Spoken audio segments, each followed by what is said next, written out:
நம்ம கண்ணுக்கு முன்னாடி தான் நடக்குது. இதெல்லாம் வேதாகமத்துல சொல்லப்பட்டதுதான்.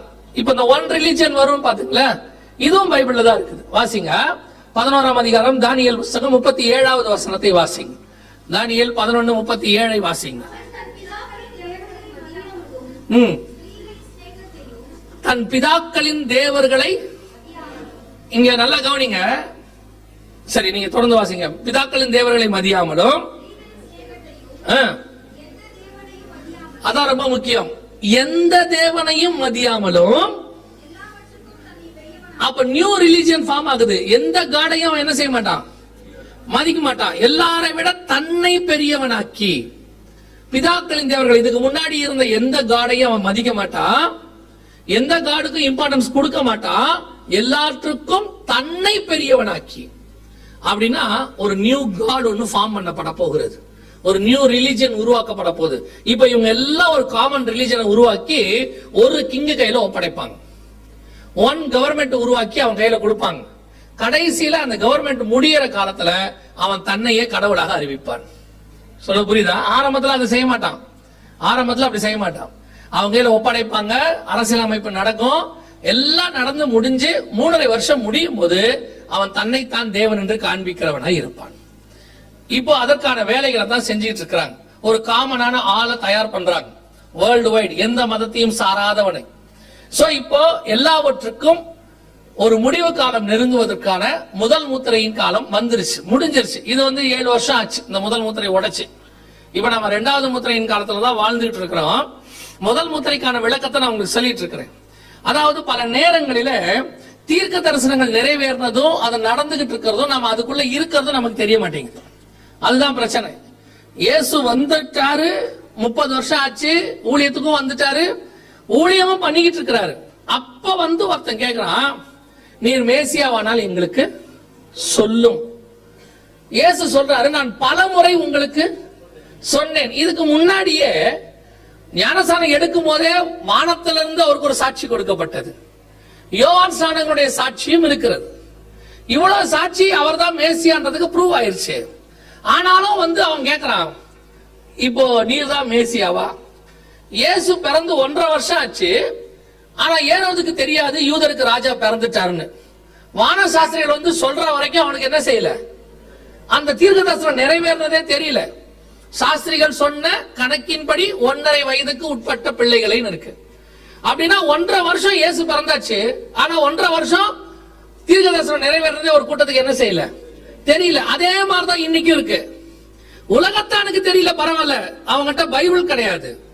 ஆனா பைபிளை கையில வச்சிருக்கிற சர்ச்சுக்குமே தெரியல. சபை இன்னைக்கு என்ன பண்ணிட்டு இருக்குது? இவ்வளவு சத்தியங்கள் உங்களுக்கு சொல்லப்படுது, கண்ணுக்கு முன்னாடி நிறைவேறுது. ஆராய்ந்து பார்க்க வேண்டிய நீங்கள் ஆராய்ந்து பார்க்கிறீர்களா? நீங்க எல்லாருமே செல்ஃப் சாட்டிஸ்ஃபைடு ஸ்பிரிச்சுவாலிட்டியில. ஏதோ வெள்ளிக்கிழமை வந்தோம், ஒரு மணி நேரம் உட்கார்ந்தோம், 4 பாட்டு பாடினோம், நல்லா கைய தட்டணும், தட்டி முடிச்சு கை சவப்பாயி டயர்டானா ஆவில நிரம்பிட்டீங்கன்னு அர்த்தம். அவ்வளவுதான், முடிஞ்சிருச்சு. நீங்க எந்த வேகத்துல சூடு ஏறுதோ அந்த வேகத்துல இறங்கும்.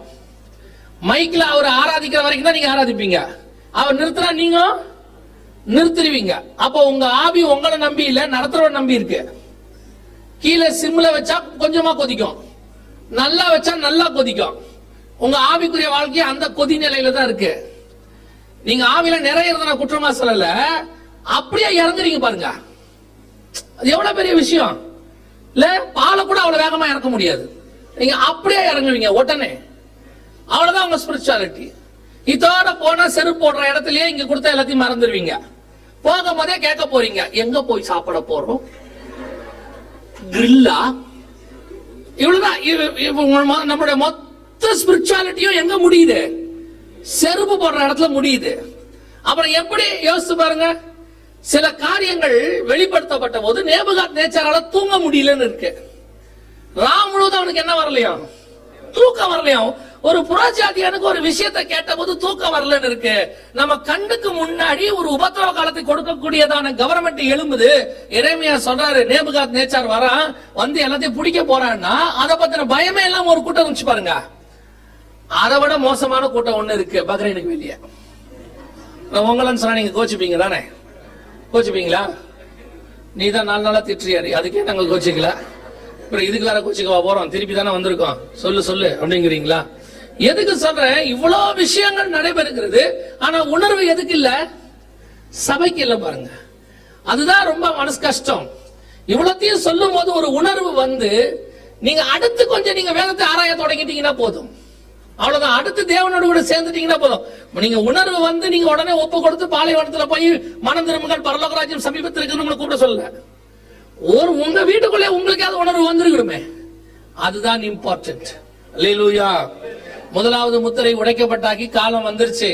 1 கவர்மெண்ட் உருவாக்கிட்டாங்க, 1 லா ரெடி ஆயிருச்சு, 1 டாக்ஸ் சிஸ்டம் உலகளாவிய வந்துருச்சு, ஜிஎஸ்டி, ஒரு ரிலிஜியனுக்கான இதை விதையும் போட்டு முடிச்சுட்டாங்க. 1 வெப் உருவாக போகுது, உலகம் அனைத்தையும் கண்ட்ரோல் பண்ணக்கூடிய ஒரு வெப்சைட் ஒன்று, ஒரு வெப்சைட்னா அந்த வலைத்தளம் உருவாக போகுது. எல்லாமே ஒரு நிலைக்குள்ள போயிட்டு இருக்குது, ஒருத்தன் கண்ட்ரோலுக்கு இதுக்கு போகும், அவ்வளவுதான். அந்த ஒருத்தனை தான் அவங்க தேடிட்டு இருக்கிறாங்க. இப்ப உலகம் வந்து அந்த ஒருத்தனுக்கான தேவைக்குள்ள வந்துருச்சு. இன்னும் கலாமிட்டிஸ் அதிகமாக, பஞ்சம் அதிகமாக, யுத்தம் அதிகமாக, ஜனங்க கன்ஃபியூஸ் ஆகி இதெல்லாம் இருந்து சால்வ் பண்றதுக்கு ஒருத்தன் வரமாட்டானான்னு நம்ம எதிர்பார்க்கும் போது ஒருத்தன் வருவான். அவங்க கையில எல்லாத்தையும் ஒப்படைக்க போறாங்க. அவங்ககிட்ட ஒப்படைக்கிறதுக்கு தான் இவ்வளத்தையும் ரெடி பண்ணிட்டு இருக்காங்க. பெரிய பிரச்சனையை ஏன் உண்டு பண்ணிட்டு இருக்காங்கன்னா, இந்த பிரச்சனைக்கு நடுவில் உங்களுக்கு ஒரு தேடல் வரும், யாராவது வந்து இந்த பிரச்சனையை சால்வ் பண்ண மாட்டாங்களான்னு. அந்த சால்வ் பண்ணக்கூடியதா ஆன்டி கிரைஸ்டாக இருக்கும். சோ அதுக்கான வேலை தான் இப்ப உலகளாவிய நடக்குது. நீங்க இப்ப இது கொஞ்சம் புரிஞ்சுக்கிட்டீங்கன்னா, அவன் வருவதற்கு முன்பதாக என் தேவன் என்னை மீட்க வருவார், நான் அதுக்கு ஆயத்தமாகணும். அதுதான் ரொம்ப முக்கியம். இதெல்லாம் தெரிஞ்சு ஒரு பிரயோஜனம் இல்ல. இதெல்லாம் தெரியும் போது உங்களுக்கு ஒரு உணர்வு வரணும், இதுக்கு முன்னாடி ஆண்டவர் வருவார், அப்ப என்னை கொண்டு போவார், நான் அதற்கு ஆயத்தமாகணும். அவங்க எந்த அளவுக்கு ஆயத்தமாகறாங்களோ அதை விட வேகமா சபை ஆயத்தமாகணும். ஏன்னா அவங்கள விட நமக்கு நேரம் கம்மியா இருக்கு. நமக்கு அப்புறம் அவங்களுக்கு 7 வருஷம் இருக்கு, நமக்கு நேரமே இல்ல. மனுஷகுமாரன் நினையாத நாளிகையிலே வருவார். இனி நாம் திராட்சை தோட்டங்களையும் தோப்புகளையும் இதெல்லாம் போட்டு பின்பற்றுகிற காலம் அல்ல. செய்யற வேலையை செஞ்சுக்கிட்டே இருங்க, சாப்பிடற சாப்பாடை சாப்பிட்டுக்கிட்டே இருங்க, ஆனால் எப்ப வந்தாலும் போகிறதுக்கு ரெடியா இருங்க. அதுதான் ரொம்ப முக்கியம். அல்லேலூயா. இப்ப முதலாவது முத்திரை உடைக்கப்பட்டாச்சு. இப்ப போலியான சமாதானம் வந்து அந்த சமாதானமும் பூமியை விட்டு போச்சு. ஏன் அந்த சமாதானம் போச்சு? 6ஆம் அதிகாரம் வெளிப்படுத்தின விசேஷம் 3-4 வசனங்களை வாசி.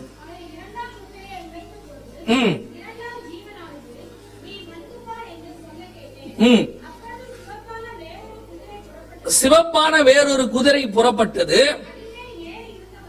அதன் மேல் ஏறி இருந்தவனுக்கு பூமியில் உள்ளவர்கள்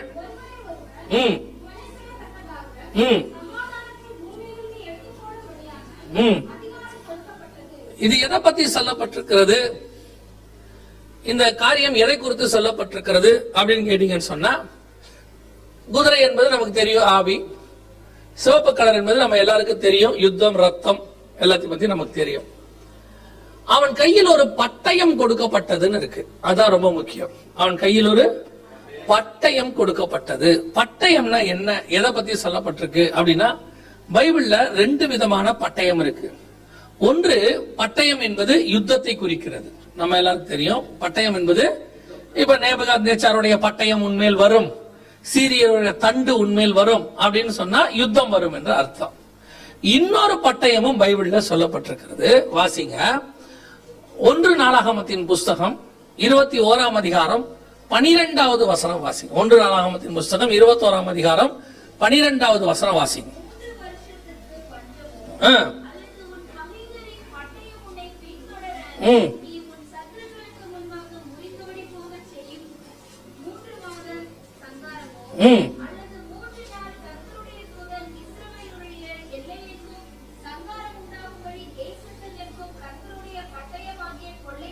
இங்க 2 பட்டயமா அடுத்தடுத்து கொடுக்கப்பட்டிருக்கு பாருங்க. ஒன்று யுத்தம், உன் பகைஞர் உன்னை பின்தொடர, பகைஞருடைய பட்டயம் உன்னை பின்தொடர. 2வது கர்த்தருடைய பட்டயமாகிய கொள்ளை நோயோ. இப்ப நாம இதான் கிராஸ் பண்ணி வந்திருக்கிறோம். இன்னொன்னையும் கிராஸ் பண்ணுவோம், யுத்தத்தையும் கிராஸ் பண்ணுவோம். நல்லா கவனிச்சு கொள்ளுங்க. இப்ப நாம 2 பட்டயமும் வருவோம். இப்ப நாம ஒரு பட்டயத்தை கிராஸ் பண்ணி இருக்கிறோம். எந்த பட்டயத்தை கிராஸ் பண்ணி இருக்கிறோம் அப்படின்னு கேட்டீங்கன்னா, கொள்ளை நோயாகிய பட்டயம், ஒருவரை ஒருவர் கொலை செய்ய தக்கதாக. சமீபத்துல இது நீங்க கிராஸ் பண்ணி வந்திருக்கிறோம். 2019 கரெக்டா 2012 முதலாவது முத்திரை, 7 வருஷம் கழிச்சு 2வது முத்திரை உடைக்கப்பட்டது. அதன் அடிப்படையில 2019 கோவிட். இது ஒரு வகையான பட்டயம். பைபிள் சொல்லுது 1 கொள்ளை நோயாகிய பட்டயம், ஒருவரை ஒருவர் கொலை செய்யத்தக்கதாக. இதோடைய பெரிய விசேஷமா என்னன்னா 1 to 1 தான். கோவிட்ல நம்மள முதல்ல அவங்க சொன்னது என்ன செய்தாங்கன்னா, குவாரண்டைன் பண்ணாங்க. என்ன பண்ணாங்க? எல்லாரும் விலகி இருங்க, தனியா இருங்க, ஒருத்தரோட ஒருத்தர் சேராதீங்க. ஏன் அப்படின்னு கேட்டீங்கன்னு சொன்னா, இது ஒருத்தர்ல இருந்து இன்னொருத்தருக்கு என்ன செய்யுது? பரவுது. அது மரணத்தை உண்டாக்குகிறது. 1 to 1. அங்க வசனம் எவ்வளவு அழகா இருக்கு பாருங்களேன். ஒருவரை ஒருவர் கொலை செய்யத்தக்கதான ஒரு பட்டயம் அப்படின்னு இருக்கு. இது பூமியிலிருந்து, இரண்டாவது, இது பூமியிலிருந்து சமாதானத்தை எடுத்து போடும்படி அதிகாரம் கொடுக்கப்பட்டது. இப்போ யூரோப்பியன் யூனியனால ஒரு சமாதானம் வந்துச்சு, யுத்தம் இல்லாத ஒரு உலகம்னு அவங்க சொன்னாங்க. ஆனா இப்போ மிகப்பெரிய சமாதானம் பூமியிலிருந்து போயிருச்சு. சமாதானம்னா என்ன? நம்ம நிம்மதியா குடியிருக்கிறது ஒரு சமாதானம், அடுத்தவங்களோட கூட சமாதானமாக இருத்தல். இன்னைக்கு எதுவுமே இல்ல. இப்போ மாறி இருக்கு கொஞ்சம்.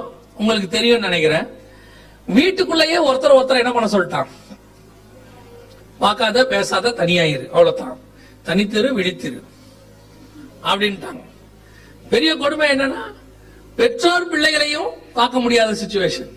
ஒரு பையன் வீட்டுக்கு போனா, திருமணம் அவனுக்கு கோவிட்ல ஒண்ணு இல்ல. அதாவது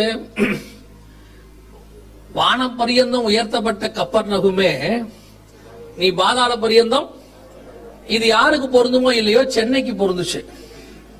உங்களுக்கு தெரியுமா? உங்களுக்கு ஒரு காலத்துல சென்னையை தேடி அவ்வளவா ஜனங்க என்ன செஞ்சுருவாங்க, வருவாங்க. சென்னையில அவ்வளவு ஒரு பெருமை, பையன் சென்னையில இருக்கான் அப்படின்னு. ஆனா கோவிட்ல ஒரு அனௌன்ஸ்மெண்ட் கொடுத்தாங்க, இங்க வந்திருக்குமான்னு தெரியாது. சென்னையிலிருந்து யாராவது உங்கள் வீட்டுக்குள் வந்தால் உடனடியாக தெரியப்படுத்தவும். கிராமங்கள்ல திருநெல்வேலி, கொஞ்சம் கோயம்புத்தூர் பக்கம்லாம், சென்னையிலிருந்து யாராவது வந்திருந்தால் உடனடியாக தெரியப்படுத்துவோம். எங்களுக்கு என்னமோ நாங்க தீவிரவாதி மாதிரி ஆகி போச்சு. அதுல ஒரு வீடியோல அழகா சொல்லியிருந்தாரு அந்த காவல் ஆணையர் ஒருத்தர், யாராவது சென்னையிலிருந்து ஊடுருவினால் டிஸ்ட்ரிக்ட் டு டிஸ்ட்ரிக்ட் க்ளோஸ் பண்ணிட்டாங்க, எங்கேயும் போக முடியாது. நம்ம ஆளுங்க வேற வழி இல்லாம பைக்கு பிடிச்சிக்கிடுச்சு, அப்படி இப்படி போனாங்களா. அதுக்கு அவர் என்ன சொல்றாரு? ஊடுருவினால். இப்ப காஷ்மீர் போல வரா மாதிரி ஆயிடுச்சு எங்க நிலைமை பாருங்க. நான் நினைச்சேன் நம்மள இவ்வளவு மோசமாகும் நம்ம நிலைமை என்ன செய்யல, நினைக்கவே இல்லை. அவ்வளவு தூரம் ஒரு மோசமான கண்டிஷன். வசனம் சொல்லுது, சமாதானத்தை பூமியிலிருந்து நம்ம எக்ஸ்பெக்ட் பண்ணவே இல்லை. டோட்டலா அத்தனையும் தனியாயிருச்சு. ஆனா ஆக்சுவலா உண்மை என்ன தெரியுமா? நம்ம முதல்ல உங்களுக்கு சொன்னேன், கர்த்தர் இணைத்ததை மனுஷன் பிரிக்காது இருக்க கடவன். இன்னொன்னு இருக்கு, கர்த்தர் பிரித்ததை மனுஷன் இணைக்காது இருக்க கடவன். கர்த்தர் சிலதெல்லாம் இணைச்சு பிரிச்சு வச்சிருக்கிறாரு, அதை என்ன செய்யக்கூடாது? சேர்க்கக்கூடாது. ஒரு 7 பிரிவினை இருக்கு ஆதியாகமத்துல. அதை நம்ம என்ன செய்யக்கூடாது? அதுல ஒண்ணு என்ன தெரியுமா? ஒரு நாட்டையும் இன்னொரு நாட்டையும் சேர்க்கக்கூடாது. ஆதியாகமம் 10:25 வாசிங்க பார்ப்போம். ஆதியாகமம் 10:25. யாருக்கு? போருக்கா? போர் போட்டாங்க போல. பேர் எபிரேயர்களுக்கு தகப்பன் அர்த்தம். போர்னா அது மெசேஜ சொல்றீங்களோ? சரி, ரைட், சொல்லுங்க, வாசிங்க. ஏபேருக்கு 2 குமாரர் பிறந்தார்கள். ஒருவனுக்கு பேலேகு என்று பெயர், ஏனெனில்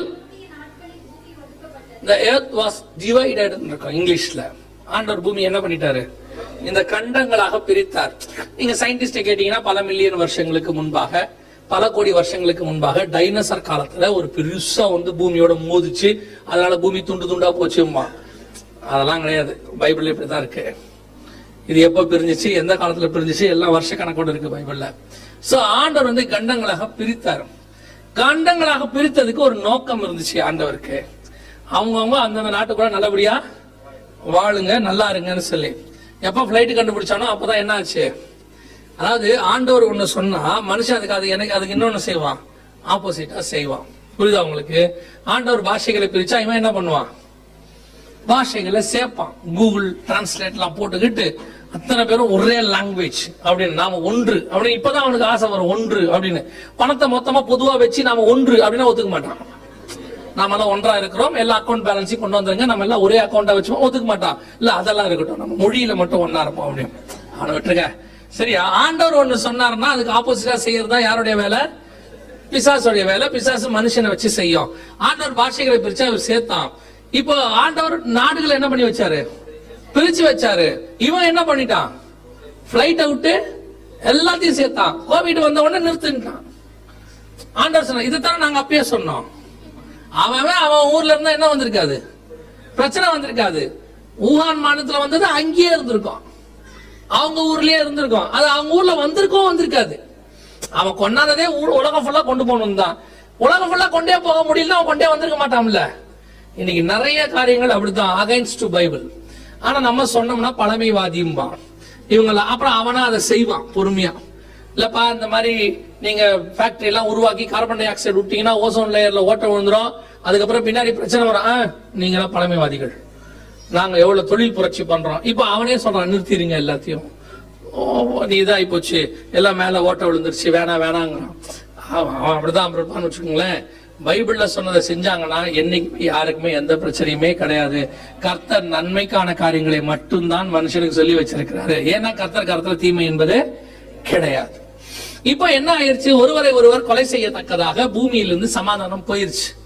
இப்போ அடுத்து இப்ப சொல்லிட்டான், இன்னும் அடுத்த வேரியன்ட் எல்லாம் வருதாமா? நெக்ஸ்ட் இதெல்லாம் வந்துட்டு நம்ம பைபிள்ல சொல்லப்பட்ட விஷயங்கள் தான். பாருங்க, இதே விஷயம் 9ஆம் அதிகாரம் 4ஆம் வசனத்துல ஆண்டவர் சொல்லி இருக்கிறார். இப்ப நீங்க இந்த 3 வருஷம் கடந்து இருக்கிறீங்க, இது எப்படி அங்க சொல்லி இருக்குன்னு மட்டும் நல்லா கவனிங்க. வாசிங்க, வெளிப்படுத்தல் 9:4 வாசிங்க. பூமியின் புல்லையும் எந்த மரத்தையும் சேதப்படுத்தாமல்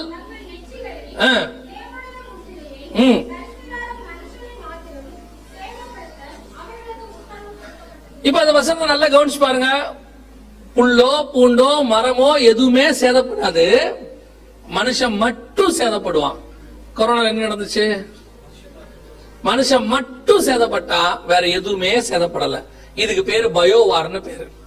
இந்த பயோவார 1983 தான் இந்த மாதிரி விஷயங்கள்லாம் செய்யணும்னு முடிவெடுத்து கண்டுபிடிச்சாங்களாமா, போட்டிருக்காங்க. ஆனா 2000 வருஷத்துக்கு முன்னாடி பைபிள் சொல்லுது, எதையும் சேதப்படுத்தாமல் மனுஷனை மாத்திரம் சேதப்படுத்துறதுக்கு ஒண்ணு கண்டுபிடிப்பாங்க, ஒன்று வரும் அப்படின்னு. அது இனிமேட்டு இன்னும் வரும். இதுக்கப்புறம் இந்த 9ஆம் அதிகாரம்ன்றது இதுக்கப்புறம் வர வேண்டிய விஷயம். இப்போ அதுக்கான சாம்பிள், அதனால அடிக்கடி உங்கள்கிட்ட நான் சொல்வேன், ஒரு டிராமா நடத்தி பார்த்திருக்காங்க, ஒரு சாம்பிள் தான் வந்திருக்குது, சாம்பிளுக்கே நம்ம இப்படி அரண்டுட்டோம், இன்னும் பெரிய விஷயங்கள் என்ன செய்யும், இதுக்கு மேல வரும். இந்த பயோ வார்னே ஒண்ணு வரும். இது வந்து டெஸ்ட் பண்ணி பார்த்ததுக்கே நம்ம இப்படி ஆயிட்டோம். பயோ வார்னே ஒண்ணு வரும். அடுத்த வெப்பன்ஸ் அதான் அவங்க யூஸ் பண்ண போறது, பயோ வெப்பன். அப்பெல்லாம் யூஸ் பண்ணும்போது யோசித்து பாருங்க. அப்போ ஆண்டவர் சொன்னது 9ஆம் அதிகாரம் 4ஆம் வசனம் நிறைவேற தொடங்கும். பசுமையான எந்த புல்லையும் பூண்டையும் மரத்தையும் சேதப்படுத்தாமல். இப்ப கண்டுபிடிச்சிட்டா, குண்டு போட்டு எதுக்கு எல்லாத்தையும் வேஸ்ட் பண்ணி, இப்போ மேல இருக்கிற ஓசோன் லேயர் எல்லாம் வேஸ்ட் பண்ணணும், அதுக்கு பதிலா என்ன செஞ்சிடலாம், பயோவார போட்டா மனுஷன் மட்டும் சேதப்படுவான். இப்ப அதுதான் இதை செஞ்சு பார்த்தாங்க. இப்ப பூமியிலிருந்து சமாதானம் எடுக்கப்பட்டாகி விட்டது. இன்னும் நம்ம நார்மலுக்கு வரல. இப்ப ஏதோ கர்த்தர் கிருபையா நமக்கு ஒரு சில இடத்துல ஓபன் பண்ணி வச்சிருக்கிறாரு. நாம கூடி தேவனை ஆராதிக்கிறோம், வசனத்தை கேட்டுக்கிட்டு இருக்கிறோம். இன்னும் நார்மலுக்கு வரல. இப்போ இன்க்ரீஸ் ஆகுது, குறையுது, ஏறுது, இறங்குது, டெம்பரேச்சர் மாதிரி சொல்லிட்டே இருக்கிறாங்க. ஜுரம் விட்டு வருதுங்கிற மாதிரி. இப்போ திருப்பி ஏறுதாமா கொஞ்சம். அவங்ககிட்ட வேக்சின் விக்காட்டி ஏறும், வேக்சின் வித்தாச்சுன்னா இறங்கிரும். எவ்வளவுதான் விஷயம்னு வச்சுக்கோங்களேன். இனிமேட் அப்படிதான் வச்சிருப்பான். சென்னையில எல்லாம் பாத்தீங்கன்னா ஒரு 30 வருஷத்துக்கு முன்னாடி மெட்ராஸ் ஐன் ஒண்ணு வரும். அது கரெக்டான மே மாசம் மட்டும் வரும். அந்த ஒரு மாசம் மருந்தெல்லாம் போட்ட உடனே அதுக்கப்புறம் 11 மாசம் வராது இல்லையா? அந்த வியாதிக்கு கூட தெரியும் லீவ்ல தான் வரணும். மே மாசம் வந்தா எல்லாரும் போடுவாங்க. அதே மாதிரி இந்த கொரோனாவுக்கும் ஒண்ணு தெரிஞ்சு வச்சிருக்குது, எலெக்ஷன் டயத்துல வரவே வராது. நீங்க பாத்தீங்களா, எந்த நாட்டோட எலெக்ஷன் இருக்கும்போது கொரோனா வரவே வராது. கொரோனா கட்டுக்குள் இருக்கிறது. எலெக்ஷன் முடிஞ்ச உடனே கொரோனா இன்க்ரீஸ் ஆக தொடங்குகிறது. கொரோனாவுக்கும் தெரியுது, இப்ப எலெக்ஷன் நம்ம போய் டிஸ்டர்ப் பண்ணக்கூடாது, முடிச்ச பிறகு போய்க்கலான்னு. எப்படி நம்மளை ஏமாத்துறாங்க பாருங்க. நம்மளும் தெரிஞ்சு நம்ம என்ன செய்யறோம், சோத்திரத்தோட ஏமாறுறோம். பூமியிலிருந்து சமாதானத்தை எடுத்து போடும்படியான காலம் வந்துருச்சு. இனி பூமியில் சமாதானம் இருக்காது. இனி அடுத்தடுத்து நடக்கும். தேவ பிள்ளைகளுக்கு மட்டும்தான் சமாதானம் இருக்கும். அல்லேலூயா. நான் நிஜமா தான் சொல்றேன், இது விளையாட்டுக்கெல்லாம் சொல்லல. நேத்து கூட பார்த்தோம், வசனம் சொல்லுது, இவைகள் எல்லாம் சம்பவிக்க வேண்டியதே, ஆனாலும் நீங்கள் கலங்காதபடிக்கு. இனி பூமியில இதை விட செய்திகள் நிறைய கேட்கும். இதை விட மோசமான சம்பவங்கள் வரும். அடுத்து பஞ்சம் வரும், யுத்தம் வரும், 3ஆம் உலக யுத்தம் வரும். அதன் முடிவிலே பருவநிலை மாற்றத்தின் விளைவாக மிகப்பெரியதான ஒரு பேரழிவு வரும். இதெல்லாம் அடுத்து பைபிள்ல இருக்கு. நான் சொல்லாட்டியும் சயின்ஸ் சொல்லிக்கிட்டே இருக்குது. சயின்டிஸ்ட் சொல்றான் அடுத்து என்னென்ன வரும், அடுத்து 2030க்குள்ள என்னென்ன நடக்க போகுது எல்லாம் அவன் சொல்லி வச்சிருக்கான். இனி அதுதான் வந்துகிட்டு இருக்கு. டிசீஸ் எக்ஸ் முடிஞ்சிச்சு, அடுத்து ஃபெமைன் ஆரம்பிக்க போகுது. ஒவ்வொன்றா நடந்துகிட்டே தான் இருக்கும். ஒரு கூட்டம் சொல்லும், எதுக்கு இதெல்லாம் நம்ம தெரிஞ்சுக்கணும், தேவையில்லை. இதெல்லாம் நடக்கும் போது உங்களுக்கு ஒண்ணு தெரியணும்.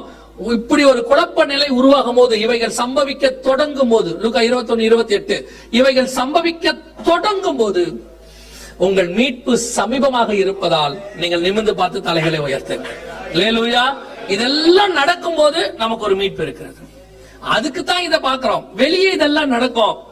தேவனுடைய பாதுகாப்புக்குள்ள இருக்கிறவங்களுக்கு எதுவும் அணுகாது. அல்லேலூயா. அந்த பாதுகாப்பை கர்த்தர் நமக்கு கொடுத்து வச்சிருக்கிறார்.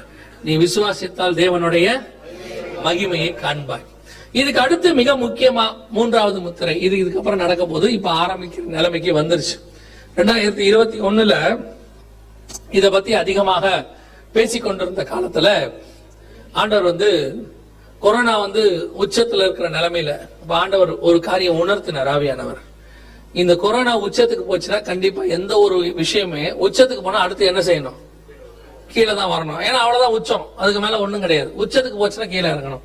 பீக்ல இருக்கும்போது ஆண்டவர் சொன்னாரு, 3வது முத்திரையின் காலத்தை பத்தி பேசு, இனி அதுதான் வரப்போகுது அப்படின்னு சொல்லி. சோ அப்ப 2021 நவம்பர் மாசத்துல இருந்து 3வது முத்திரையை குறித்து தான் நாங்கள் சொல்லிக் கொண்டிருக்கிறோம். கொரோனா பத்தி பேசுறதே நிறுத்திட்டோம் நாங்க. ஏன்னு சொன்னா அது அவ்வளவுதான், கடந்து போச்சு. நம்ம போயிட்டு இருக்கிறோம். அதுல அதோட காலம் முடிஞ்சு 3வது முத்திரை வரப்போகுது. இனி வரப்போற எச்சரிப்பு தான் உங்களுக்கு தேவை. என்ன வரப்போகுது அப்படின்னு கேட்டீங்கன்னு சொன்னா, வாசிங்க 6ஆம் அதிகாரம் வெளிப்படுத்தின விசேஷம் 5வது வசனத்தை வாசிங்க. ம் ம் ம்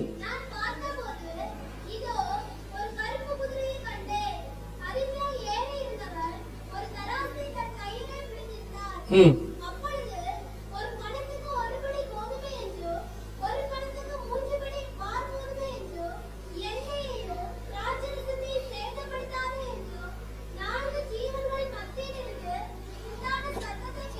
இதுதான் அடுத்து வரப்போறது. எக்கனாமிக்கல் கிரைசிஸ் வரப்போதுன்னு இல்ல, இதோட உச்சத்தை நாம எப்படி, கொள்ளை நோய் இருந்துச்சு. எல்லா காலத்திலயும் என்ன இருக்குது, கொள்ளை நோய் இருக்கு. ஒவ்வொரு காலத்துல ஒவ்வொரு நோய் இருக்கு. ஸ்பானிஷ் ஃப்ளூ இருந்துச்சு ஒரு காலத்துல, அதுக்கு முன்னாடி ஒரு காலத்துல டிபி இருந்துச்சு, ஒரு காலத்துல டைபாய்டு இருந்துச்சு. ஒவ்வொன்றும் ஒரு பெரிய வியாதியாக பூமியில இருந்துச்சு. ஆனா இது உலகளாவிய பாதிப்பை ஏற்படுத்திச்சு இல்லையா? அதே மாதிரி தான் பஞ்சங்கள் இருக்கு, பொருளாதார வீழ்ச்சி இருக்கு. ஆனா உலகளாவிய பொருளாதார வீழ்ச்சி ஒன்று வரும். உலகளாவிய பொருளாதார வீழ்ச்சி, அதனுடைய விளைவாக எப்படி ஒரு கொள்ளை நோய் ஏறக்குறைய 150 நாடுகளையும் தாண்டி ஏதோ ஒரு 2-3 நாடு மட்டும்தான், தீவுகள் மட்டும்தான் பாதிக்கலையாமா கொரோனாவில். அதுவும் ஆஸ்திரேலியாவுக்கு அந்த பக்கத்துல இருக்க தீவாமா, அவங்களுக்கு பிளைட் வசதியே இல்லையாமா. அதனால அவங்க பாதிக்கப்படாம இருந்திருக்கிறாங்க. மற்றபடி எல்லா நாடும் பாதிக்கப்பட்டிருக்கு. அதே மாதிரி தான் ஒரு மிகப்பெரியதான பஞ்சம் அல்லது பொருளாதார வீழ்ச்சி உலகளாவிய ஒரு பாதிப்பை ஏற்படுத்தும். அந்த பாதிப்பினுடைய தொடக்கம் இப்ப வர தொடங்கிருச்சு. 2011 இருந்தே வர தொடங்கிருச்சு, 2021 இருந்தே வர தொடங்கிருச்சு. அப்பவே இவங்க ஐநா சபையில ஒரு அபிஷியல் அனௌன்ஸ்மெண்ட் கொடுத்தாங்க. அபிஷியல் அனௌன்ஸ்மெண்ட்னா என்ன அப்படின்னு கேட்டீங்கன்னா, ஒவ்வொன்றுக்கும் ஒரு தலைமையகம்னு ஒண்ணு இருக்கு. அவங்க கொடுக்கறதா அபிஷியல் அனௌன்ஸ்மெண்டாக இருக்கும். நம்ம பேசுறது ரூமர், யார் வேணாலும் பேசலாம், அது இருக்கலாம், இல்லாமல் போகலாம்.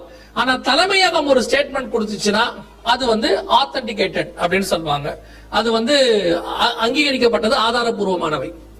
இப்ப இந்த கொள்ளை நோய்க்கு யார் யாரோ என்னென்ன சொன்னாலும் சரி, WHO நமக்கு எப்பவுமே என்ன கொடுக்குது, ஒரு ரிப்போர்ட் கொடுக்குது. அதே மாதிரி 2018ல WHO ரிப்போர்ட் கொடுத்துச்சு, டிசீஸ் எக்ஸ்னு ஒண்ணு வரப்போகுதுன்னு சொல்லி. அப்ப அதே மாதிரி நமக்கு வந்துச்சு, அதை பத்தி நம்ம நிறைய பார்த்துட்டோம். இப்ப அதே மாதிரி பஞ்சத்துக்கு அபிஷியல் அனௌன்ஸ்மெண்ட் கொடுத்தாச்சு. யார் கொடுத்திருக்கிறான்னு கேட்டா ஐநா சபை கொடுத்திருக்கு. யுஎன்ஓ, ஐக்கிய நாடுகள் சபை, அவங்க கொடுத்திருக்கிறாங்க.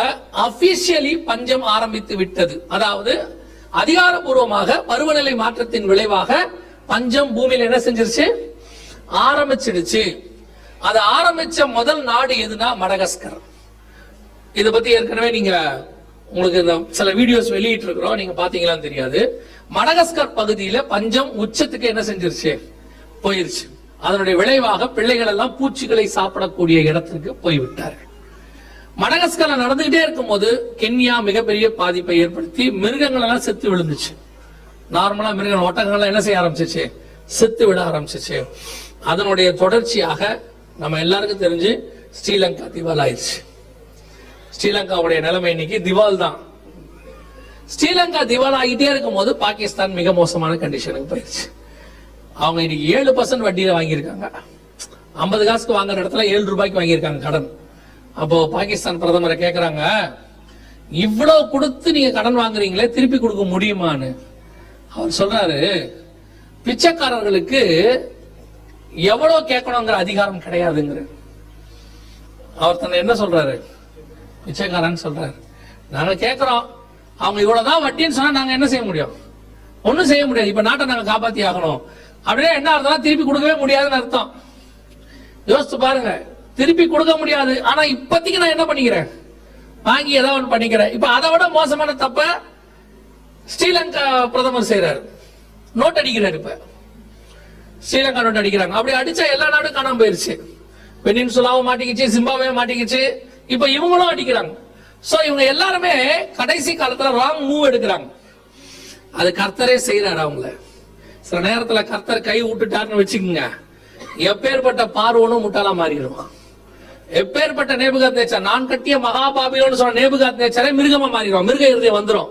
கர்த்தர் கூட இருக்கிற வரைக்கும் தான் எல்லா அறிவும் வேலை செய்யும். நிறைய பேருக்கு ஆண்டவர் கிருபையா கொண்டு மேல உட்கார வச்சிருவாரு. மேல உட்கார வச்சு நல்லா உங்களுக்கு சம்பளம் வர ஆரம்பிச்ச உடனே இந்த அறிவு வந்து மிருக வேலை செய்யும். நாம ஆபீஸ்ல நம்மளை விட்டா வேற யார் இருக்கா? இப்ப நம்ம போனோம்னா இது எல்லாமே அவ்வளவுதான், எல்லாமே ஸ்தம்பிச்சு நிக்கும் அப்படின்னு ஆண்டவர் வேற ஆளை கொண்டு எதிரில் நிறுத்துவார் அப்படின்னு நமக்கே ரொம்ப சந்தேகமா இருக்கும். கொஞ்சம் பெருமையா தான் யோசிச்சுட்டோமோ அப்படின்னு. கர்த்தருக்கு பிடிக்காத ஒரு விஷயம் அது. அது ஆண்டவர் என்னுடைய லைஃப்ல நான் கத்து வச்சுக்கிற ஒரு விஷயம். கர்த்தர் உங்களுக்கு பின்னாடி ஒரு ஆளை உங்களுக்கு ஆல்டர்னேட்டா எப்பவும் வச்சிருப்பாரு. புரியுதா? ஆண்டவர் வந்து இந்த ஆள் இல்லாமலாம் அலைய மாட்டாரு. ஐயோ இவன் போயிட்டானா நான் என்ன செய்வேன், நான் வேலைக்கு எங்க போவேன், அதெல்லாம் இல்ல. அவருக்கு 7000 வருஷம் எக்ஸ்பீரியன்ஸ் இருக்கு. ஆதாம் காலத்துல இருந்து ஒரு ஆல்டர்னேட் ஆண்டவர்கிட்ட எப்பவுமே. ஏன்னா அவருடைய திட்டத்தை யாராலையும் தடுக்கவே முடியாது. நீங்க அதுல இருந்து செஞ்சா உங்களுக்கு நல்லது. கொஞ்சம் தலைய தூக்கிக்கிட்டு நம்மளை தவிர வேற யாரும் இல்ல, நீங்களை தவிர வேற எல்லாரும் இருப்பாங்க, நீங்க மட்டும் இருக்க மாட்டீங்க, தனியா இருப்பீங்க. அதான் கர்த்தருடைய திட்டம். ரொம்ப எவ்வேற்பட்ட அமெரிக்காவை கவுத்துட்டு பாருங்க. இன்னைக்கு அமெரிக்காவுடைய நிலைமை என்ன தெரியுமா? மீள முடியாத கடன். வறுமை நாடுகள் பட்டியலில் போய் பாருங்க, அமெரிக்காவுடைய பேர் இருக்கு. அமெரிக்காவுடைய பேரு வறுமை நாடுகள், போர் கண்ட்ரிஸ். அதுல வந்து யார் பேர் இருக்கிறா? அமெரிக்காவுடைய பேர் இருக்கு. ஒரு 20 வருஷத்துக்கு முன்னாடி அமெரிக்காவை நினைச்சு பாருங்க, என்ன ஆட்டம். எவனால அவர்கிட்ட பேச முடியுமா? எந்த நாடுமே பேசாது. இன்னைக்கு வறுமை நாடுகள் பட்டியலில் போய் மீள முடியாத கடன்ல போய் அமெரிக்கா வேணாங்கிற இடத்துக்கு வந்துருச்சு. இப்ப அடுத்த நிலைமைக்கு அதான், அமெரிக்கா வேணான்னு சொல்ல போறாங்க. எப்பேற்பட்ட உயர்வான ஸ்தானத்தில் இருந்தாலும் கர்த்தரை விட்டு தூரம் போனால் இதுதான் நிலைமை. கர்த்தர் கூட இருந்தா ஆடு மேய்க்கிறவனையும் ராஜாவாக மாத்திடுவார். அல்லேலூயா. நீங்க ராஜாவா உக்காந்துட்டு கொஞ்சம் ஆடினீங்கன்னா புல்லு மேயவும் விட்டுருவாரு. ஆண்டவரால் ரெண்டும் முடியும். புல்லுக்கு, ஆட்டுக்கு புல்லு போறவன ராஜாவா மாத்துவாரு, ராஜாவா உட்கார்ந்து இருக்கிறவன புல்லு மேயவும் விடுவார். அவர் சர்வ வல்லமை உள்ள தேவன். அவருடைய காலை பிடிச்சி வீணா போனவன் ஒருத்தன் கூட கிடையாது. ஏதாவது பேசிட மட்டும் படாது. சின்ன வயசுல இருந்தே நான் ரொம்ப டேலண்ட் நீங்கன்னா கதை முடிஞ்சுன்னு அர்த்தம். நம்ம நல்லா பாடுறீங்களே, 5ஆவதுல இருந்து நான் சாதகம் பண்றேன், அன்னைக்கு மறுநாள் காலையில் தொண்டை கட்டிடும். இவனுக்கு தெரியாது நான் ஏதோ ஐஸ்கிரீம் சாப்பிட்டேன் போல. இல்லப்பா, அவர் கையை வச்சுட்டாரு. தெரிஞ்சுக்கொள்ளுங்க, எப்பவுமே சரி, எப்பேற்பட்ட நாடுகள் இருந்தாலும் சரி, கர்த்தருடைய கரம் எடுக்கப்பட்டு விட்டால் அது ஒண்ணும் இல்லாமல் போகும். சூரியன் அஸ்தமிக்காத சாம்ராஜ்யம்னு பேரு யாருக்கு? இங்கிலாந்துக்கு. இன்னைக்கு இங்கிலாந்துன்றது எங்க இருக்கு தெரியுமா? ஐரோப்பாக்குள்ள ஒரு சின்ன நாடு. எவ்வளவுதான். ஒரு காலத்துல சூரியனே அஸ்தமிக்காத அளவுக்கு அவங்க அரசாண்டாங்க. இதெல்லாம் நம்ம கண்ணுக்கு முன்னாடி தெரியணும். எப்பேற்பட்ட ராஜகுமாரத்திகளாக இருந்தாலும் 3 கண்டெய்னர் பணம் வச்சிருந்தாலும் சடுதியாய் போயிடும். புரிஞ்சாலும் சரி, புரியாவிட்டாலும் சரி. புரியுதா? நீங்க நானும் ஒண்ணும் இல்லானோ கத்திர புடிச்சதால நல்லபடியா அப்பப்ப சாப்பிட்டு நிம்மதியா இருந்துட்டே இருப்போம். புரியுதா? ரொம்ப ஓவரா ஆடிட்டோம்னு வச்சுக்கோங்க, கண்டெய்னர் நிறைய பணம் இருக்கும், நீங்க இருக்க மாட்டீங்க. கண்ணுக்கு முன்னாடி நம்ம பார்த்துக்கிட்டு தான் இருக்கிறோம். அல்லேலூயா. உலகம் முழுக்க பஞ்சம் இனி தலைவிரித்து ஆடும். அதுல அழகா ஆண்டவர் 2 விஷயத்தை மாத்திரம் சொல்லி இருக்கிறார் பாருங்க. 2 பொருளை மாத்திரம் சேதப்படுத்தாது அப்படிங்கிறாரு. என்ன 2 பொருள் பாருங்க? எண்ணெயையும் திராட்சை ரசத்தையும். உங்களுக்கு தெரியும் நினைக்கிறேன், இன்னைக்கு லெவல்ல நம்பர் 1 and 2 பிசினஸ் எதுன்னு கேட்டீங்கன்னா ஆயில் அண்ட் ஒயின். உங்களுக்கு தெரியுமா? இந்த வசனம் சொல்லும் போது ஆயில் பிசினஸ்லயே கிடையாது. ஆயில் என்ன கிடையாது? ஆயில் பிசினஸ்ங்கிறத 1930க்கு பிறகுதான் ஆரம்பிச்சிச்சு. ஏன்னா இந்த நாடுகள் எல்லாம் ஆயில் இருக்குதுங்கிறதே 1930 தான் கண்டுபிடிச்சாங்க. ஆயில் ஒரு பிசினஸா மாறினதே அப்புறம் தான் பிளைட் கண்டுபிடிச்சாங்க, கார் கண்டுபிடிச்சாங்க. எல்லாமே 20ஆம் நூற்றாண்டுல வந்தது. 20 நூற்றாண்டுக்கு முன்னாடி கர்த்தர் சொல்றாரு, கடைசி காலத்துல 2 மட்டும் சேதப்படாம இருக்கும். ஒன்னு ஆயில், இன்னொன்னு ஒயின். என்ன ப்ராபசி பாருங்க. நான் அதுக்குதான் திருப்பி சொல்றேன், ப்ராபசிங்கிறது பைபிள்ல இருக்கு பாருங்க. இந்த மாதிரி எல்லாம் ப்ராபசி யாருமே சொல்ல முடியாது, கர்த்தர் ஒருத்தர் தான் சொல்ல முடியும். எண்ணெய்ங்கிறது ஒரு பிசினஸ், தராசு பிடிச்சிருப்பாங்க, சேதப்படக்கூடாது அப்படிங்கறத 2000 வருஷத்துக்கு முன்னாடி கர்த்தர் சொல்லி வச்சிருக்கிறாரு. இன்னைக்கு எண்ணெய் தான் பிசினஸ். நீங்க நினைக்கிற எண்ணெய்னா வெறும் பெட்ரோல் டீசல் மட்டும் இல்ல. சமீபத்தில் ஒருத்தர்கிட்ட பேசிட்டு இருந்தேன். இந்த கடலுக்கு அடியில வேலை செய்யற ஒரு குரூப் இருக்கு, உங்களுக்கு தெரியுமான்னு தெரியல. அங்கிருந்து ஒரு எண்ணெய் எடுக்கிறாங்க தெரியுமா? நீங்க யாராவது யூஸ் பண்றீங்களா அந்த எண்ணெய? இல்ல, நீங்க அத்தனை பேரும் அதைத்தான் யூஸ் பண்றீங்க. என்ன எண்ணெய்? Sunflower oil.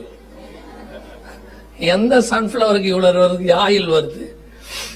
அது கடலுக்கு அடியில கிடைக்கக்கூடியதான ஒரு எண்ணெய். ஆமா, அதை எடுக்கிறாங்க. அதை எடுத்துட்டு எத்தனையோ லிட்டர்ஸ், கோடிக்கணக்கான லிட்டர்ஸ் எடுக்கிறாங்க. அதைத்தான் நம்ம எல்லாம் இப்ப என்ன பண்ணிட்டு இருக்கிறோம்? சாப்பிட்டுக்கிட்டு இருக்கிறோம். அந்த கடலுக்கு அடியில கிடைக்கிற எண்ணெயை தான் நம்ம என்ன செய்யறோம்? சாப்பிடுறோம். அப்புறம் அந்த பெட்ரோல் டீசல் எல்லாம் போக மிச்சம் மீதி இருக்கும் பாருங்க, இருக்கா இல்லையா? மிச்சம் மீதி, அதுக்கு பேரு பெட்ரோ கெமிக்கல் ப்ராடக்ட். அதுதான் கொஞ்சம் வாசனையா போட்டு குழகுழனாக்கி கிரீம்னு தருவான். அது கண்ணுக்கு மேல ஒண்ணு, கண்ணுக்கு கீழே ஒண்ணு, கண்ணத்துக்கு மேல ஒண்ணு, கண்ணத்துக்கு கீழே ஒண்ணு, எல்லாத்தையும் போட்டு. ஆக்சுவலி இது போட்ட பிறகு நான் கொஞ்சம் வெள்ளையா தெரியுது. ஆமா, அது அப்படிதான் தெரியும். That is wastage. அவனுக்கு கீழே பட்ட மனசு இல்ல, என்ன பண்ணலான்னு பார்த்தான். ஒருத்த மாட்டினா, அவளை எடுத்து முகத்துல போட்டுக்கிட்டு அப்படியே. அதுல என்னன்னா ஆண்டவர் சொல்றாரு, எத்தியோப்பியன் தன் தோலை மாற்ற கூடுமோ, சிவிங்கி தன் புள்ளியை மாற்ற கூடுமோ. நீ கருப்பா இருந்தா கருப்பு தான், சிவப்பா இருந்தா சிவப்பு தான். நம்ம கருப்பா இருந்து கத்தர் கொடுத்தா சோதனை பண்ணிட்டு போகிறது. கருப்பா வச்சிருக்க இல்ல இருப்பு இல்லைன்னா குறைஞ்சு போயிட்டோம் நம்ம இல்ல. அதை ஒரு எதையோ தடவி பார்த்துட்டு நமக்கு நம்ம ஒரு செல்ஃப் சாட்டிஸ்பாக்சன், கொஞ்சம் இன்னைக்கு கலரான மாதிரி தெரியுது. அது எப்படி ஆகும்? அந்த பைபிள் ஆகாதுன்னு சொல்லிருச்சேன். அது ஆவே ஆகாது. ஒரு தடவை வெயில்ல போயிட்டு வந்தோடனே திருப்பி அதே சேம் பிளாக். என்னவோ சரி, அவங்கதான் எதுவும் தெரியாம பண்றாங்கன்னு பார்த்தா நம்மளும் தலைக்கு மேல போட்டு குச்சி மாதிரி இப்படி நிக்க வச்சு, ஜெல்லு நல்லா இருக்கு, கூலா இருக்கு, அப்படி போட்ட உடனே அப்படி கிரீம் எல்லாம் போடுங்க. கீழே கொட்ட முடியாது, வேற வழி இல்லை. இப்ப உங்ககிட்ட தான் வித்தாகணும், வேற என்ன செய்ய முடியும்? இது எல்லாமே பெட்ரோ கெமிக்கல் ப்ராடக்ட்ஸ். நீங்க யூஸ் பண்ற சோப்பு இல்ல எல்லாமே. எண்ணெய் இன்னைக்கு பெஸ்ட் பிசினஸ். இன்னைக்கு பிரதரோட பேசிட்டு இருந்தேன். அப்ப அவங்க சொன்னாங்க, ஒவ்வொரு நிலையிலும் ஒரு ஆயில் கிடைக்குதாமா. சூடு பண்ண பண்ண பண்ண பண்ண ஒவ்வொரு நிலையிலையும் ஒரு ஆயில் கிடைக்குது. டீசல் கிடைக்குது, பெட்ரோல் கிடைக்குது, கெரோசின் கிடைக்குது, எல்லாம் கிடைச்சு மிச்ச மீதி கண்ணங்கரையல்னு ஒண்ணு இருக்கு, அதை தூக்கி தார் போட்டானாமா, ரோட போட்டானாமா இல்லையா? அப்போ எண்ணெய் தான் இன்னைக்கு என்ன இருக்கு? யோசிச்சு பாருங்க, இது 1930s பிறகுதான் இப்படி ஒரு விஷயமே உலகத்துக்கு தெரியும். ஆனா 2000 வருஷத்துக்கு முன்னாடி பைபிள் சொல்லுது எண்ணெய் தான் அன்னைக்கு நம்பர் 1 and 2ல இருக்கும். எண்ணெயையும் திராட்சை ரசத்தையும் சேதப்படுத்தாது. ரொம்ப பைபிள்ல உள்ள விஷயங்கள் அத்தனையும் எவ்வளவு துல்லியம், அதுவும் இந்த கடைசி காலத்துக்குனே கத்தர் வச்சிருக்கிறார் நிறைய விஷயம், நம்ம காலத்துக்குரியதுன்னு சொல்லி. அறிவு பெருகி போகும், அநேகர் இங்கும் அங்கும் ஓடி ஆராய்வார்கள் இருக்கு இல்லையா, அதெல்லாம் முடிவு காலத்துல நடக்க வேண்டியது இப்ப நடந்துட்டே இருக்குது. 3வது முத்திரை இனி வரும். இப்ப அதுக்கான உள்ளங்கை அளவு மேகம் தெரிய ஆரம்பிச்சிருச்சு. தண்ணீரும் எண்ணெயும் திராட்சை ரசமும் இன்னைக்கு 1 and 2ல இருக்குது, சேதப்படாதபடிக்கு இருக்கு. மிச்சம் எல்லாமே மிக மோசமான கண்டிஷனுக்கு போயிட்டே இருக்கு.